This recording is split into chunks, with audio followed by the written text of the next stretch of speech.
To figure out the total distance the car moved, we can do it pretty easily by calculating the area under the graph. The first section is 40 by 10, and the triangle section is 80 minus 40 multiplied by 10 and then divided by 2. So the total distance traveled is the addition of those two values, which gives us 600 meters.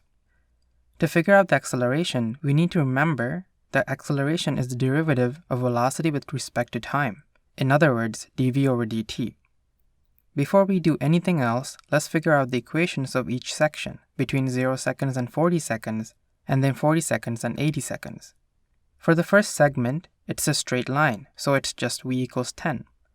For the second section, we can use y equals mx plus b to figure out the equation of the slope, which gives us v equals negative 1 over 4t plus 20.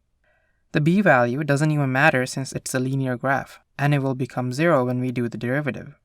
Now let's start with the first section, which will have an acceleration of 0.